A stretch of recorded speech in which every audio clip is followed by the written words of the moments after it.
Kashmiri gate. Delhi में रहने वाले या यहाँ आने जाने वाले लगभग सभी इस नाम को जानते हैं।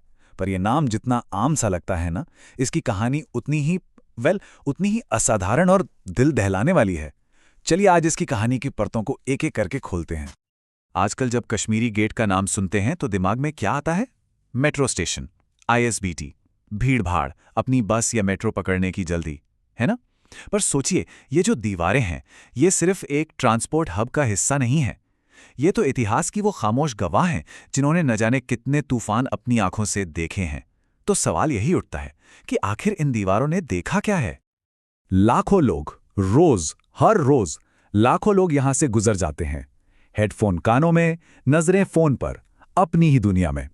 लेकिन शायद ही किसी को यह एहसास होता होगा कि वो जिस जमीन पर कदम रख रहे हैं, वो दिल्ली की सबसे भयानक, सबसे खूनी लड़ाइयों में से एक का मैदान रह चुका है। तो इसकी कहानी शुरू कहां से हुई? चलिए वक्त में पीछे चलते हैं, मुगल बादशाह शाहजहां के एक सपने तक।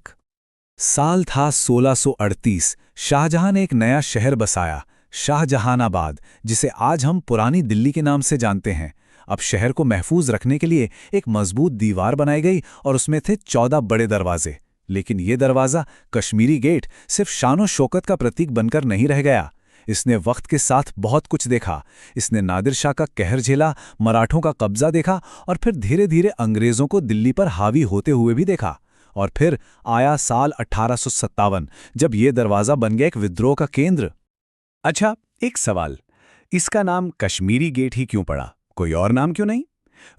इसके पीछे की वजह बड़ी सीधी सादी है। ये शहर का नॉर्दर्न गेट यानी उत्तरी दरवाज़ा था और यहाँ से जो सड़क निकलती थी वो सीधे लाहौर होते हुए कश्मीर तक जाती थी। तो जब भी बादशाह को कश्मीर जाना होता था, उनका पूरा शाही काफिला इसी दरवाजे से होकर गुजरता था। शुरुआत में तो ये दिल्ली का सबसे पॉश, सबसे एलीट इलाका माना जाता था। मतलब शाही परिवार, उनके अमीर दरबारी, उन सब की आलीशान हवेलियां यहीं थीं। फिर जब अंग्रेज़ों का कंट्रोल बढ़ने लगा तो उन्होंने भी अपनी सारी ज़रूरी प्रशासनिक इमारतें, सेंट जेम्स चर्च और मशहूर दिल्ली कॉलेज, सब इसी शांत और स्ट्रेटेजिक इलाके में बनाए। और बस यहीं से कहानी एकदम पलट जाती है। एक बहुत ही हिंसक, एक बहुत ही खूनी मोड़ लेती है। कश्मीरी गेट, जो कभी शाही शान का प्रतीक था, अब एक ऐसा मैदान बनने वाला था जिस पर खून बहने वाला था। तारीख थी 10 मई 1857। मेरठ से बगावत की एक चिंगारी उठी और देखते ही देखते वो आग की तरह दिल्ली तक फैल गई। विद्रोही सिपाही दिल्ली में दाखिल हो गए। उन्होंने बहादुर शाह जफर को अपना नेता घोषित किया और पूरे शहर पर कब्जा कर लिया। दिल्ली में अफरा तफरी मच गई और इसमें कई अंग्रेज अफसर और उनके परिवार मारे गए। और बहुत जल्द कश्मीरी गेट, ये दरवाज़ा, दोनों तरफ के लिए इज्जत का सवाल बन गया। मतलब करो या मरो वाली स्थिति। हिंदुस्तानी सिपाहियों के लिए ये आज़ादी की आखिरी दीवार थी। वो जानते थे कि अगर ये गेट गिरा तो दिल्ली हाथ से गई। और दूसरी तरफ अंग्रेज़ों के लिए दिल्ली को वापस जीतने का बस एक ही रास्ता था, और वो था इस गेट को तोड़ना, इसे तबाह करना। इस मुश्किल जंग के लिए अंग्रेज़ों ने अपने सबसे बेरहम, सबसे खतरनाक कमांडर को बुलाया, जनरल जॉन निकोलसन। निकोलसन अपनी क्रूरता और लड़ाई के जुनून के लिए बदनाम था। दिल्ली पहुंचते ही उसने चार्ज ले लिया और हमले की तैयारी शुरू कर दी। और फिर आई वो सुबह, 14 सितंबर 1857। अंग्रेज़ों ने अपना आखिरी हमला शुरू किया। पहले गेट की मोटी दीवारों पर जोरदार तोपबाजी की गई ताकि वो कमज़ोर पड़ जाएं। फिर एक छोटी सी टुकड़ी ने अपनी जान की बाजी लगाकर गेट पर विस्फोटक लगाए और जोरदार धमाका हुआ। गेट का एक हिस्सा टूटकर गिर गया और अंग्रेजी फौज को शहर में घुसने का रास्ता मिल गया। लेकिन ये लड़ाई इतनी आसान नहीं थी, इतनी भयानक थी कि दोनों तरफ से सैकड़ों लोग मारे गए। और इसी क्रूर लड़ाई के बीच अंग्रेजों का हीरो जनरल जॉन निकोलसन खुद एक गोली का शिकार हो गया। वो इतना जख्मी हुआ कि कुछ दिन बाद उसकी मौत हो गई। तो लड़ाई खत्म हुई, दिल्ली पर अंग्रेजों का वापस कब्जा हो गया। लेकिन कश्मीरी गेट की कहानी अभी खत्म नहीं हुई थी, बल्कि अब एक नया अध्याय शुरू होने वाला था, जिसमें इस गेट को एक मिसाल, एक चेतावनी बनाया जाना था।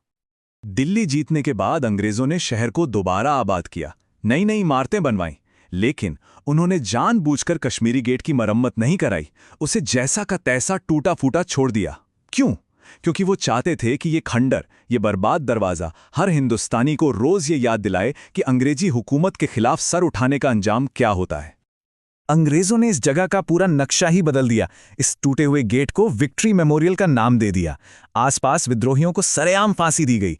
मुगलों की आलीशान हवेलियां तोड़कर ब्रिटिश सिविल लाइंस बनाई गईं और पास में ही पुरानी दिल्ली रेलवे स्टेशन बनाकर दिल्ली पर अपनी पकड़ और भी मजबूत कर ली।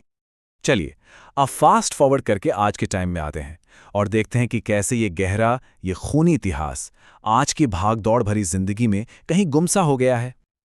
आज़ादी के बाद हाँ, इस गेट की मरम्मत हुई, लेकिन तब तक दिल्ली बदल चुकी थी। शहर की आबादी और विकास की रफ्तार ने इसकी कहानी को बहुत पीछे छोड़ दिया। पहले पास में आईएसबीटी बना, फिर मेट्रो स्टेशन आ गया और धीरे धीरे ये जगह दिल्ली का सबसे बड़ा ट्रांसपोर्ट हब बन गई।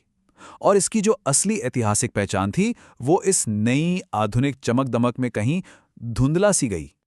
तो अगली बार जब कोई इस तरफ से गुजरे तो एक पल के लिए रुकना जरूरी है। आज लाखों लोग इस गेट से निकलते हैं, पर कितने हैं जो एक सेकंड रुककर उन दीवारों को देखते हैं, उनकी कहानी को महसूस करते हैं। शायद कश्मीरी गेट की सबसे बड़ी त्रासदी ये लड़ाई नहीं है, बल्कि ये है कि ये इतिहास हमारी नज़रों के ठीक सामने होते हुए भी हमारी यादों से ओझल हो गया है, बिल्कुल अनदेखा।